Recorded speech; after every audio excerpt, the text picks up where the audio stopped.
Boa noite a todos. Sejam todos muito bem-vindos ao Conscious Living Spirits Group, a nossa reunião de terças-feiras em português. E é interessante como as coisas elas são totalmente interligadas, né? Vejamos a mensagem que foi lida aqui no começo do Vida Feliz da Joana de Ângeles, sobre o pensamento. E agora vejamos o que é o tema. Isso não foi combinado anteriormente. O tema, inclusive, o poder criador do pensamento, foi um tema sugerido pela querida Abigail, dando continuidade a uma série de estudos sobre o tema do pensamento, o poder do pensamento. Então, a ideia é nós trazermos um pouquinho dos conhecimentos espíritas acerca desse instrumento, que é o nosso pensar, que é o nosso pensamento em si, que todos nós aqui possuímos. Todos nós aqui somos criaturas, os encarnados e os desencarnados que me ouvem, somos criaturas pensantes. Estamos a todo momento pensando, temos milhares, e os estudos variam com relação a isso, milhares, não alguns, milhares de pensamentos todos os dias, a todo momento. Então, temos que entender um pouquinho mais qual que é o poder de fato de criar que o pensamento, como esse instrumento que nós já adquirimos ao passar de muitas reencarnações e muita evolução na matéria, qual que é o poder que esse pensamento tem? E eu gostaria de começar com essa foto, que não é AI, tá? Essa foto aqui foi uma foto que ganhou um prêmio na NASA de 2018, se eu não me engano.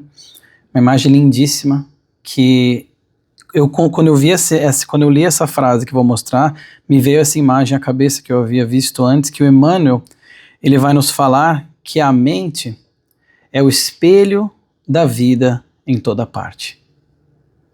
Olha que interessante. A nossa mente, isso aqui está na introdução do livro, Pensamento e Vida, que é um livro psicografado pelo Chico Xavier, do Emmanuel, que inclusive ele vai até comentar na introdução, que eu acho interessante vou fazer um asterisco aqui.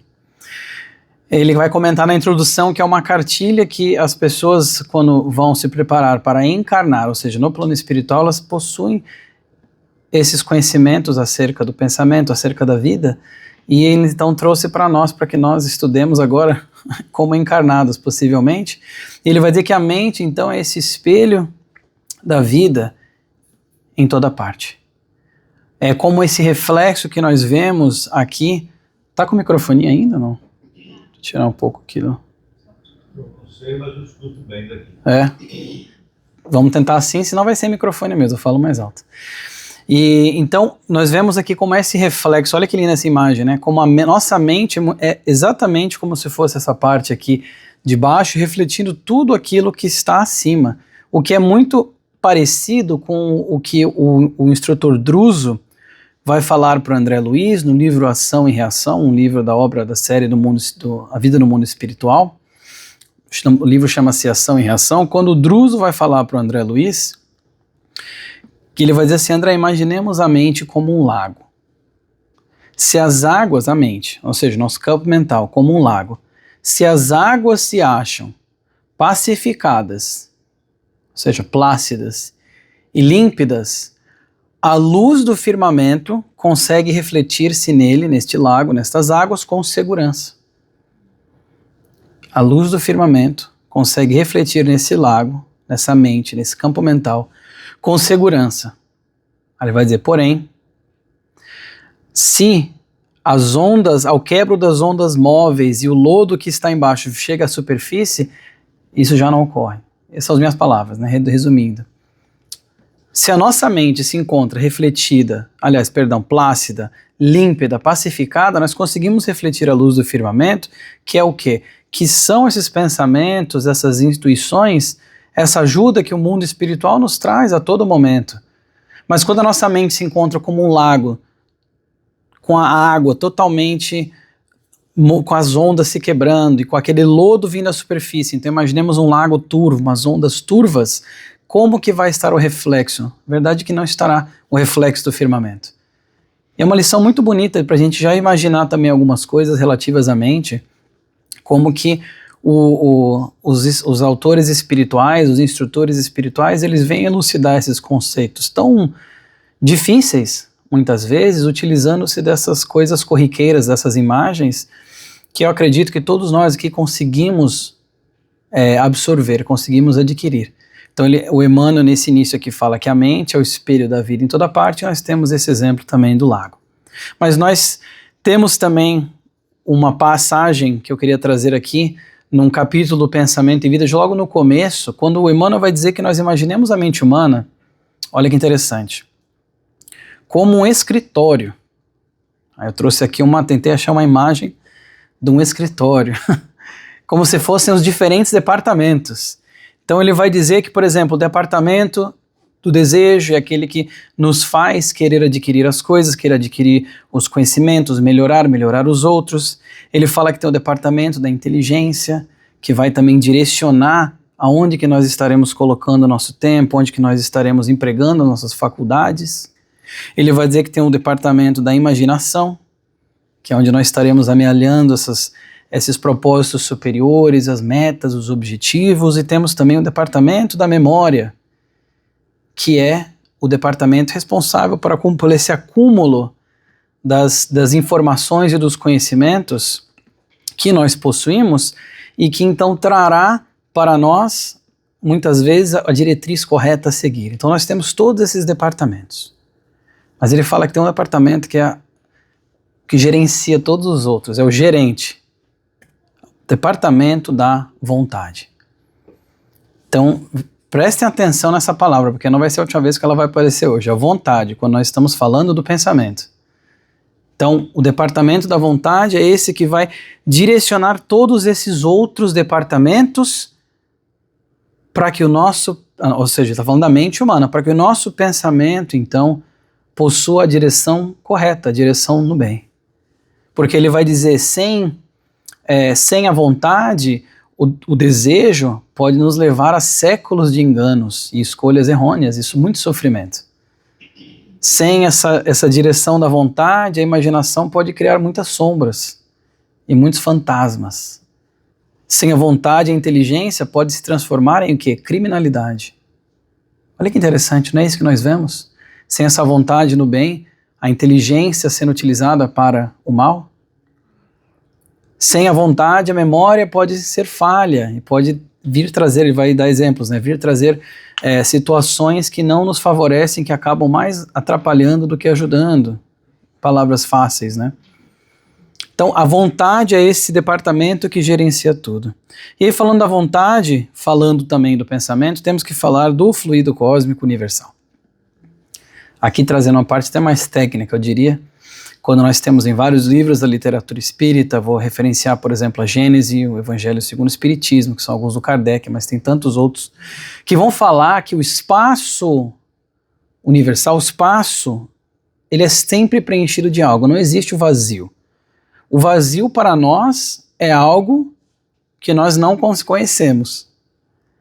Então quando a gente, por exemplo, sai aqui do planeta Terra, a gente pensa no ar, não tem atmosfera, então está vazio? Não está vazio. Tudo é preenchido por esse fluido cósmico universal, às vezes chamado de fluido universal, e todo esse espaço então é preenchido por isso, e nós temos que imaginar que esse tipo de conhecimento é um conhecimento ainda muito limitado, até pela questão da nossa própria evolução como seres humanos, porque nós ainda estamos desenvolvendo a inteligência, nós ainda estamos desenvolvendo o nosso vocabulário, as nossas palavras. Então, para que fique mais fácil para nós, eles falam, o espaço universal não é vazio, é preenchido por esse fluido cósmico universal. E no livro A Gênese, do Allan Kardec, 1868, a publicação, ele vai falar que os espíritos, então, eles manipulam esse fluido cósmico universal. E ele é o veículo do pensamento. Olha a importância dele para o nosso entendimento de hoje sobre o pensamento.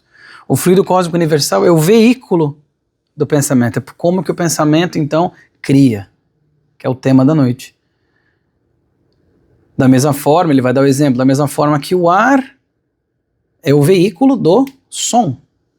Vocês só estão ouvindo a minha voz aqui porque nós temos o ar, que está sendo propagado o som, as ondas vibram aqui e o cérebro de vocês interpreta as minhas palavras. Senão, não estariam ouvindo, se não tivesse o ar. Então, o ar é o veículo do som, fluido cósmico universal é o veículo do pensamento. E ele vai dizer que os espíritos, então, manipulam o pensamento, o fluido cósmico universal, eles colocam o pensamento e a vontade. Olha só, a vontade, a mesma palavra que a gente viu no Emmanuel anteriormente. Então eles vão manipular esse fluido cósmico universal, aglomerando, dissipando, fazendo o que eles querem. Daí ele fala assim, mas não da mesma forma que os homens manipulam os gases, porque isso é uma coisa muito, muito reducionista. Mas para que nós imaginemos, por exemplo, isso aqui eu trago para nós visualizarmos como que nós manipulamos, por exemplo, a argila a fazer um barro, um vaso de barro, né? Um vaso, a gente manipula a argila ali, o barro, para fazer aquele vaso, com as nossas mãos. Então os espíritos colocam a vontade e o pensamento, e aí nesse fluido cósmico eles criam, eles dissipam, eles aglomeram, eles fazem tudo isso. Só que a diferença do veículo, o ar sendo o veículo do som e do fluido cósmico do pensamento, é que o ar tem uma atuação limitada. Como eu já falei, nós saímos aqui da Terra, já não tem essa atmosfera que tem aqui. Mas o pensamento vai até o infinito. Por quê? Porque tudo está preenchido pelo fluido cósmico universal. Então o pensamento não tem essa mesma limitação que o som tem, porque o ar é um veículo, então, limitado, e ele é a velocidade mais rápida que a da luz. Então imaginemos por um segundo como que nós temos algo a todo momento em que é mais rápido que a luz, que já nós nem conseguimos imaginar, e a distância percorrida é até o infinito.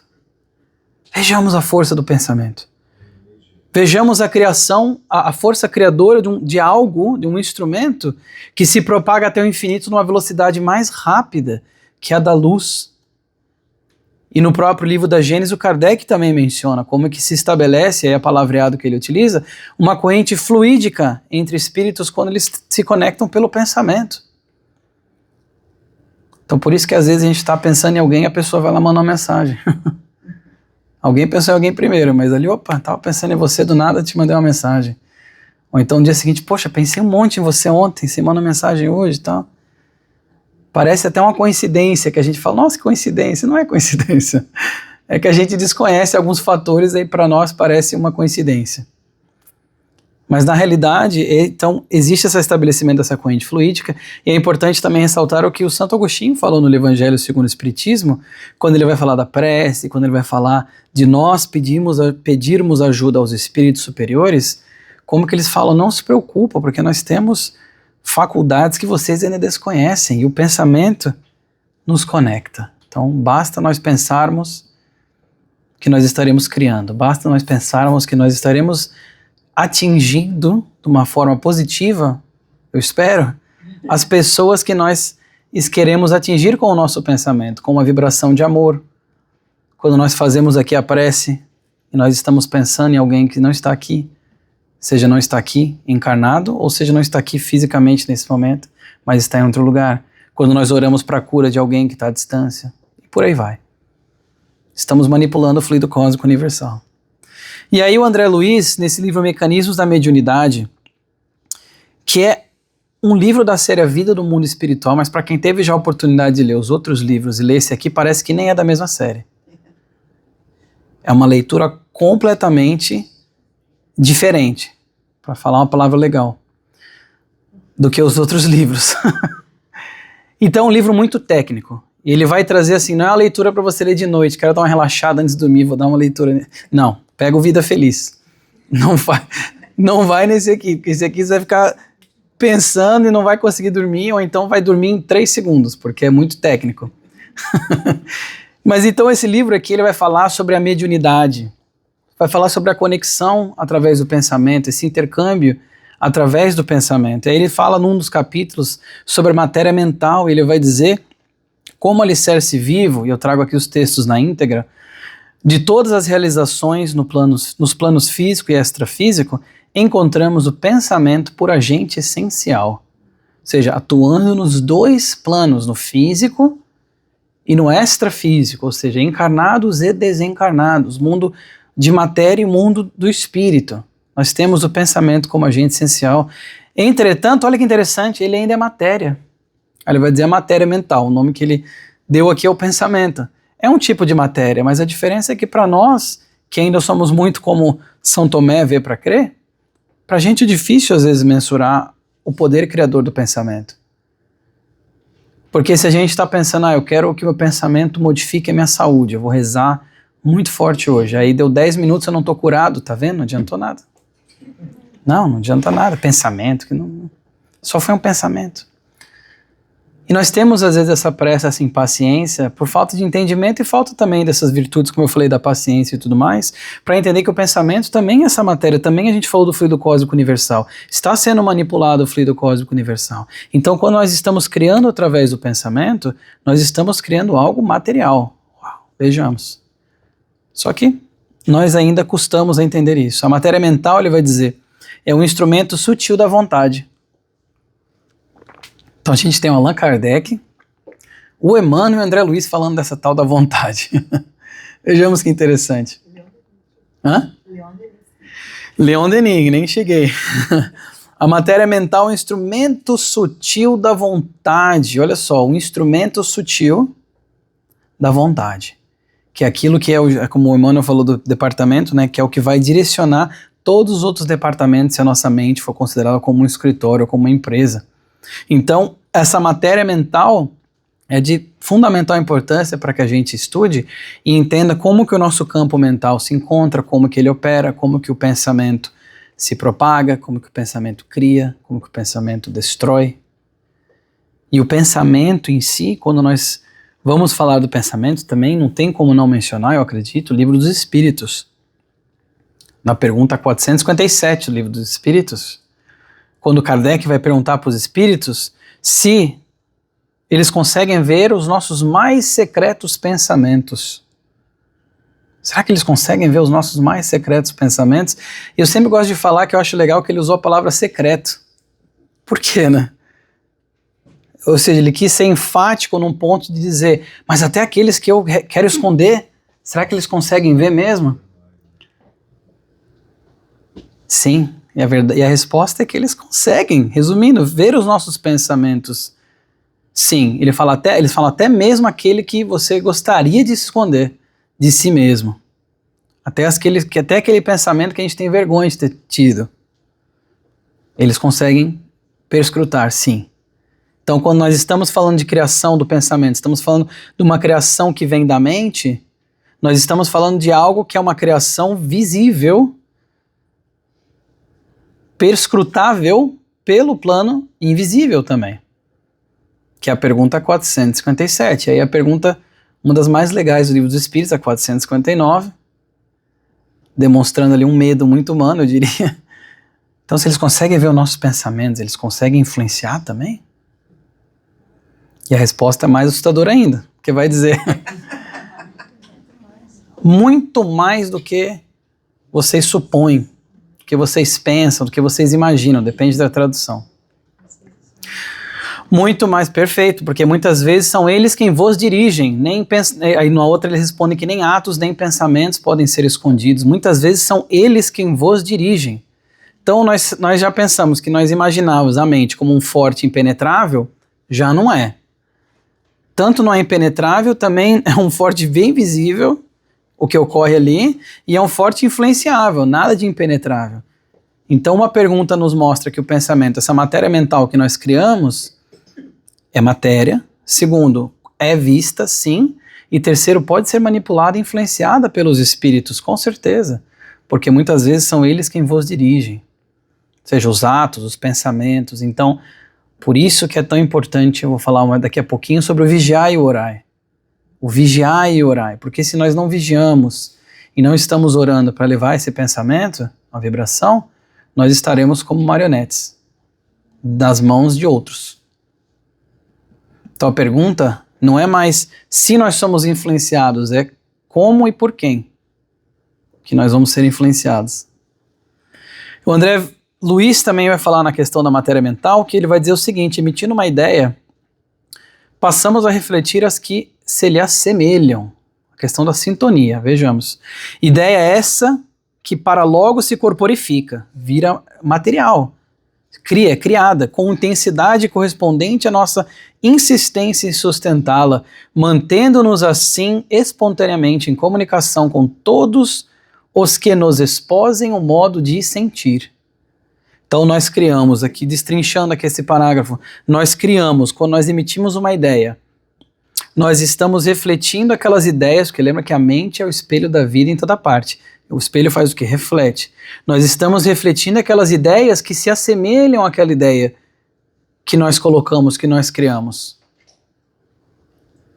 Olha só, com intensidade correspondente à nossa insistência em sustentá-la. Ou seja, se nós criamos uma ideia ruim e nós mantemos aquela ideia e estamos sustentando, estaremos sintonizando com espíritos que estão naquele mesmo grau, naquela mesma faixa vibratória, com aquele mesmo tipo, teor de ideia. Da mesma forma que os bons. Quando nós estamos fazendo algo no bem, quando nós estamos tendo ideias que são benéficas para nós e para os outros, estaremos sim sintonizando com espíritos que olharão aquilo e falarão, olha só, essa ideia é boa, vai ajudar bastante gente, vamos lá, vamos influenciar ele, vamos influenciar ela, vamos... Da mesma forma, é para os dois lados. E tudo vai depender da nossa vontade, lembra essa palavra, da vontade. Porque é a vontade que vai direcionar essa ideia e o teor dessa ideia, para o bem ou para o mal. E vai dizer, mantendo-nos assim espontaneamente, em comunicação com todos que nos esposem. Esposem no caso de partnership, de esposa, esposo. O modo de sentir, todos aqueles que têm aquele sentimento parecido. É por isso que quando nós vemos uma cena talvez triste de guerra, por exemplo, nós temos tantos espíritos ali sofredores que nós nem enxergamos, mas que estão ali sofrendo também. Quando temos locais muito ruins de agressividade, também tem espíritos ali que estão com aquela mesma faixa vibratória. Da mesma forma que o contrário, quando nós temos locais em que as pessoas estão fazendo uma ação benéfica de coração realmente, tem espíritos benéficos ali naquela mesma faixa vibratória, naquela mesma sintonia, com o mesmo tipo e teor dessa matéria mental, que André Luiz vai falar.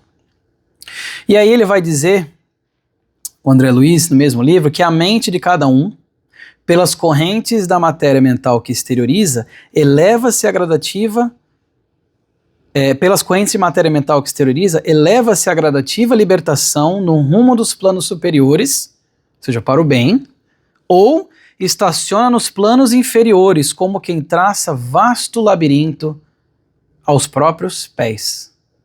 Então, essa mente de cada um, pela essa corrente da matéria mental, vai ajudar tanto a criar, como ele vai dizer mais à frente, estradas para o nosso próprio progresso e ascensão espiritual, ou então algemas de cativeiro que nos manterão aprisionados na sombra. E na sombra dos nossos erros, na sombra da culpa, na sombra do ódio, da inveja, da ignorância. E então, olha só que interessante essa passagem, né? Como ele vai falar de novo, a questão da vontade que vai direcionar essa matéria mental, que vai ou criar estradas ou criar algemas. Será que nós queremos criar estradas ou algemas? Queremos criar estradas ou labirintos ao redor dos nossos próprios pés? Porque cabe a nós. Cabe a nós. E o Emmanuel, aqui no livro, um livrinho de mensagens que eu até comprei aqui na Feira do Livro, quando teve ali, assim vencerás, ele vai dizer que viverá um homem onde se situe o coração, diz-nos o Evangelho, e podemos acrescentar, sem trair o ensinamento do Senhor, que onde colocamos o pensamento, força viva de nosso coração, aí se manifestará como é justo a forma da nossa vida. Então o pensamento, olha só, força viva de nosso coração, essa força que emana de nós, do nosso sentimento, da nossa mente, do nosso coração, mas que é algo palpitante, é algo vivo, é algo que é mais rápido que a luz, que vai até o infinito. Mas vai dizer que aí é onde nós viveremos, onde se situa o nosso coração, porque nós estaremos exteriorizando esse sentimento em forma de pensamento, onde nosso coração estará vibrando. Se estará vibrando ainda muito no ódio, muito, como eu falei, na inveja, no egoísmo, no orgulho, é isso que nós estaremos exteriorizando. E é aí que nós estaremos vivendo. E é isso que nós estaremos enxergando também, porque a mente é um espelho da vida em toda parte. Então, quando nós estamos com esses tipos de sentimentos no coração, é como se nós só víssemos isso nos outros. Então, a pessoa que não sei, que é uma pessoa trapaceira, ela vai estar sempre achando que todo mundo quer passar a perna nela. Ela está refletindo aquilo que ela mesma exterioriza. E essa força viva e atuante. E o André Luiz, ele vai falar aqui também, nesse mesmo livro, ele vai trazer uma outra analogia sobre matéria mental, quando ele vai falar para nós imaginarmos, por exemplo, um circuito elétrico de irrigação, quando ele vai falar também da questão, circuito de irrigação, circuito elétrico. Essa parte aqui eu até quero ler, pegar aqui minha anotação, para falar exatamente como ele fala nesse momento. Ele vai fazer uma analogia desses dois tipos de condução, vamos dizer assim, com justamente a condução do pensamento. Ele vai dizer assim, ó, ele vai fazer uma comparação com isso. Deixa eu abrir aqui. Porque essa parte é bem legal, eu não queria parafrasear esse momento aqui. Ele vai dizer o seguinte: o curso da água, o fluxo elétrico e a corrente mediúnica, ou seja, a corrente através do pensamento. Ele vai analisar diversos pontos. Ele fala, por exemplo, um deles, essa transmissão é feita através da pressão hidráulica, o primeiro ali. O outro é uma diferença de potencial elétrico. O outro é sintonia psíquica.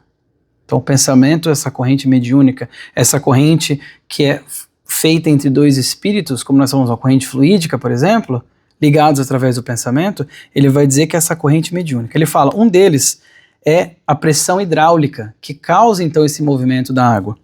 O outro é perdão, já falei isso aqui, ele vai dizer o seguinte: existem obstáculos nessas transmissões, dos três. Aí ele vai dizer, obstáculos na intimidade do encanamento.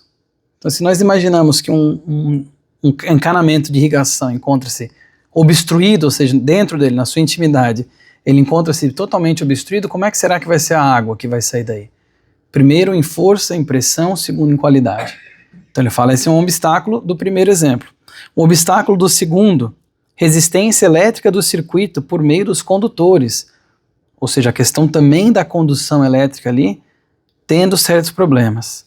Aí ele vai dizer do pensamento, da corrente mediúnica, a corrente dos pensamentos, inibições ou desatenções do médio, dificultando o equilíbrio no circuito mediúnico. Olha só, inibições ou desatenções do médium.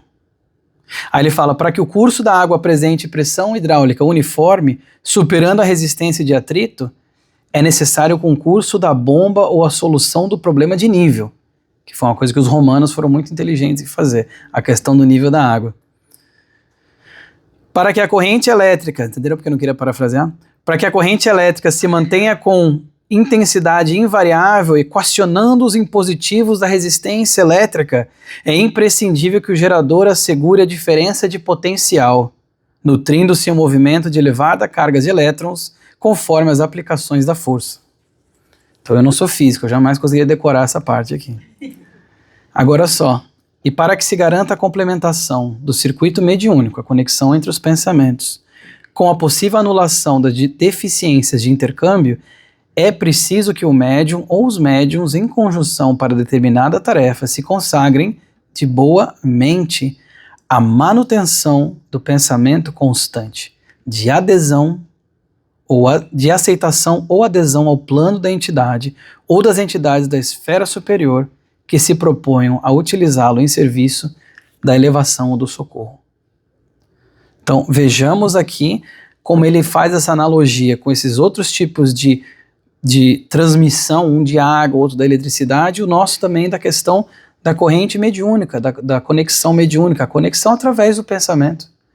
E como que, da mesma forma que tem o encanamento que pode ter problema, o fio pode estar com problema, o médium também é esse condutor ali naquele momento, e quando nós temos essa conexão, aí nós temos que nos perguntar como é que estão os nossos pensamentos, que ele fala para cultivar então os pensamentos em boa mente, para que o nosso pensamento crie oportunidades também dos espíritos superiores nos auxiliarem. Então mais uma analogia para a gente ter. Porque muitas vezes, como eu falei, nós acabamos caindo então nesses processos que são de espíritos que ainda se comprazem no mal por um motivo ou outro, seja por ignorância, seja por uma opção. E daí o Emmanuel vai dizer o seguinte: se a mente visada sintoniza com a onda criadora lançada sobre ela, inicia-se vivo circuito de força dentro do qual a palavra e a ação se incumbem de consolidar a correspondência, formando o círculo de encantamento em que o obsessor e o obsidiado passam a viver, agindo e reagindo um sobre o outro. Então, com isso, nós resumindo esse parágrafo, que não há obsessão unilateral. Não há. Não há uma obsessão em que, se eu estou com os pensamentos elevados e as minhas ações também são condizentes com esse pensamento elevado, não tem como obsessor conseguir entrar naquela faixa vibratória elevada porque ele está mais abaixo. Mas quando eu também sintonizo, olha o que ele fala, se a mente visada, ou seja, a pessoa que é o alvo, sintoniza com a onda criadora, da força lançada sobre ela, cria esse circuito. Ou seja, imaginemos um circuito de vai e vem, vai e vem. E o espírito vai influenciando e o outro vai se deixando ser influenciado. E vai influenciando e deixando ser influenciado e fica nesse circuito. Mas isso é para nós pensarmos o quê? Para nós pensarmos novamente como que a nossa mente cria e que nós temos a todo momento o controle dessa mente para poder elevar a nossa vibração e não ficar sendo influenciado por espíritos que estão numa faixa vibratória mais abaixo. Como eu falei, nós somos influenciados mais do que nós imaginamos. Então, se você imagina que você é influenciado, imagina que é mais do que isso, que você acabou de imaginar. Mais do que você supõe, é a resposta. Então, se é mais do que eu suponho, vou escolher ser influenciado para o bem, então, pelo menos à medida do possível. Porque pensar é criar. Aí nós temos aqui também no livro Ação e Reação, como eu já mencionei o Druso, aquela parte da mente como lago, vai falar sobre essa auto-obsessão que a mente viciada por impressões ou vulcanizada pelo sofrimento pode perder temporariamente o governo da forma, permitindo que os tecidos do corpo perispíritico se perturbem. E essa foi uma passagem nesse livro em que eles estavam, não quero dar spoilers, mas vou ter que falar.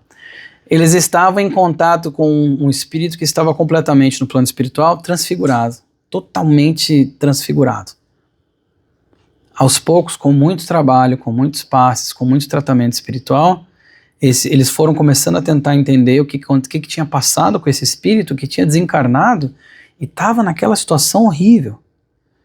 E aí eles foram descobrindo então que esse espírito havia, resumidamente falando, recomendo a leitura do livro, mas esse espírito ele havia então causado ali um problema muito grave na sua família com seus 2 irmãos, a morte dos irmãos e tudo mais, e aqueles irmãos viraram então obsessores dele enquanto ele ainda era encarnado, e quando ele desencarnou, esses irmãos também foram obsessores dele, os 3 desencarnados agora, só que mesmo quando ele foi resgatado para um plano espiritual, um momento que ele fosse ser tratado ali, a forma dele, por causa da própria mente, da emissão dos próprios pensamentos dele de culpa, ele modificou a própria forma desfigurada e manteve aquela forma desfigurada. Pelo próprio pensamento dele, pela sua própria mente.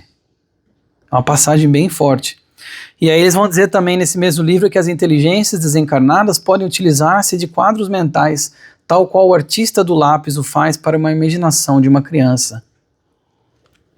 Aí esse é outro exemplo que eles dão também, de uma senhorinha que ela ficava vendo o demônio, o Pelfegor, que é um demônio específico. E aí eles falaram, mas por que ela está vendo esse demônio?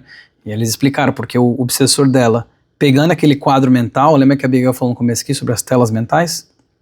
Ele estava pegando aquele quadro mental que ela ficava imaginando o tempo todo, e ele estava, o obsessor, pegando aquilo, manipulando aquela matéria fluídica, criando aquele demônio como se fosse uma coisa real para ela. Claro, se a gente pensar é real, né? Mas era tudo vindo da imaginação dela, ela que estava provendo ali a planta, vamos dizer assim, né? Se fosse um projeto arquitetônico. Estava provendo aquela planta para aquele obsessor fazer aquilo. Como falou, como artista do lápis.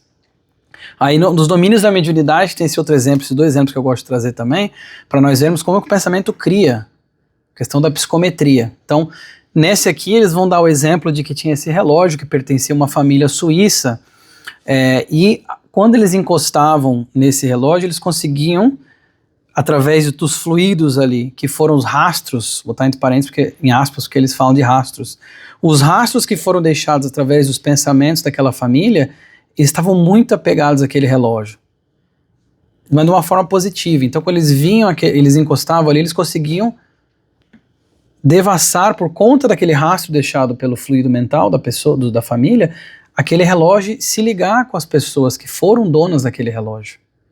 E tem nesse mesmo também uma outra história mais triste, de uma moça ela ficava, é um espírito desencarnado muito triste, ficava perto desse espelho, e eles foram descobrir também que essa pessoa, essa moça, quando ela era encarnada, ela ganhou esse espelho de presente no Brasil. Se não me engano, ele era francês, um moço jovem francês, foi no Brasil, se apaixonaram, ele deu o espelho para ela, e ele teve que voltar para a Europa, e ele falou, toma aqui um presente, mas quando eu voltar a gente casa. Ele deu o espelho para ela, foi para a Europa, e nunca mais voltou. E ela ficou com aquele objeto, com aquele pensamento, aquele sentimento, impregnando aquele objeto, durante tanto tempo, que quando ela desencarnou, aquele objeto ainda estava completamente, ela e o objeto, né, estavam completamente ligados ainda, por causa dessa impregnação do pensamento no objeto.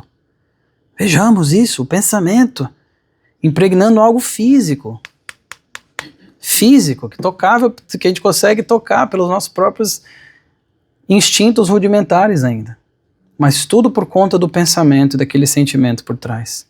Por isso, é importante como nós vemos em Mateus, essa passagem de Jesus, quando fala precisamente do vigiai e do orai. Aí ele fala para que não caíres em tentação e tudo mais. Mas é vigiar o quê? Vigiar os pensamentos. Eu quero pegar a passagem certinha, Mateus 26, 41, que ele fala isso, vigiai e do orai. Porque como nós já aprendemos no Espiritismo, o pensamento une todos os espíritos.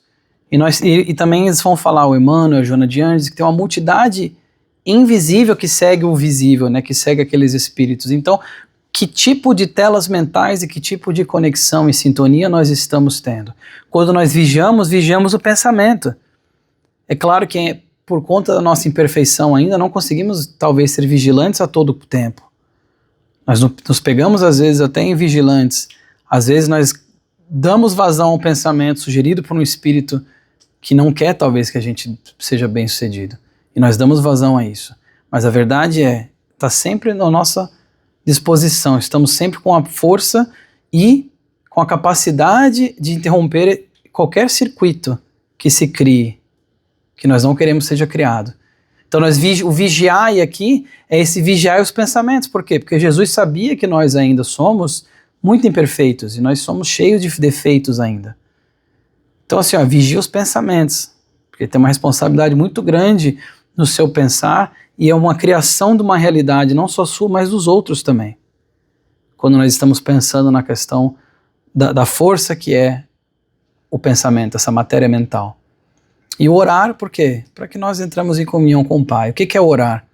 Se não é elevar um pensamento.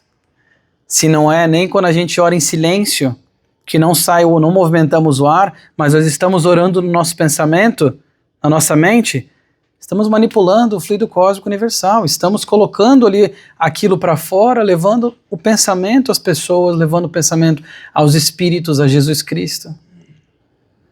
Vigiai e orai, por isso que esses dois imperativos que o mestre falou são tão importantes e tão relevantes na nossa vida. E aí tem essa passagem, que a Abigail até pediu para incluir também, do vós sois deuses, quando nós estamos falando da criação, a força criadora do pensamento. Vejamos como que Jesus fez os milagres, essa manipulação da matéria. Vejamos como que nós nos conectamos com os espíritos superiores através do pensamento. Como é que os espíritos atuam em múltiplos locais ao mesmo tempo. Como é que nós temos essa conexão a todo momento? E Jesus aqui, na verdade essa passagem é dos Salmos, que foi escrito por vários autores, mais da metade foi o Davi. Mas a questão é que vós sois deuses e todos vós filhos do Altíssimo. Jesus cita essa passagem dos Salmos. É uma frase muitas vezes atribuída a ele, a primeira autoria, né? Mas ele na verdade está citando essa passagem dos Salmos quando nós vamos em João capítulo 10, que eles estão tentando, para variar, prender Jesus, estão tentando lá, e aí Jesus fala, por que vocês querem me prender?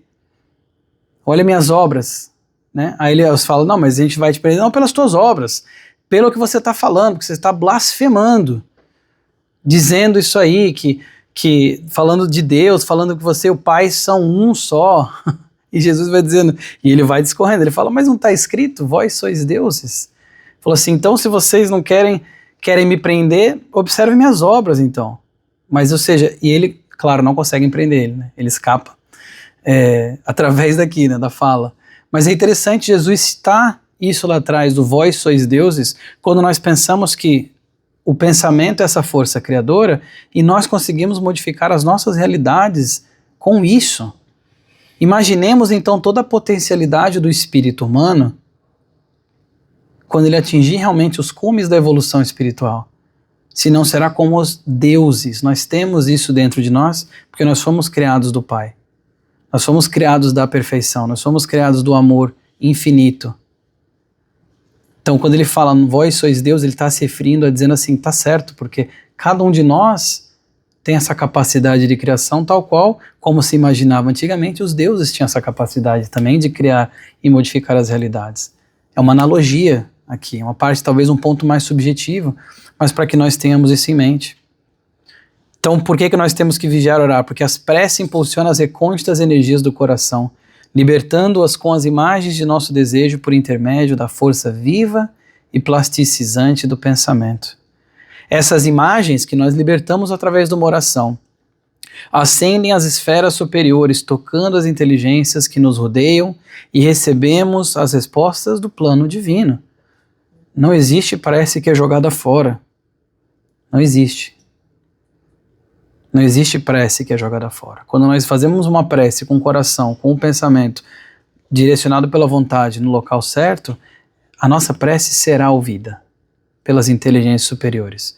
Mesmo que aquela pessoa que nós estamos direcionando a prece talvez não consiga diretamente receber, como é o caso do livro Entre a Terra e o Céu, que a menininha rezou para a mãe biológica que já era desencarnada, só que a mãe biológica era uma obsessora da madrasta. Então a prece não chegou diretamente à mãe, mas ela foi refratada. Imaginemos a luz sendo refratada. Foi refratada para o plano superior e mandaram ajuda para aquela criança, para aquela família. Então, para que nós tenhamos em mente que por mais que às vezes a gente não consiga mensurar a criação do nosso pensamento através de uma prece, nada é em vão.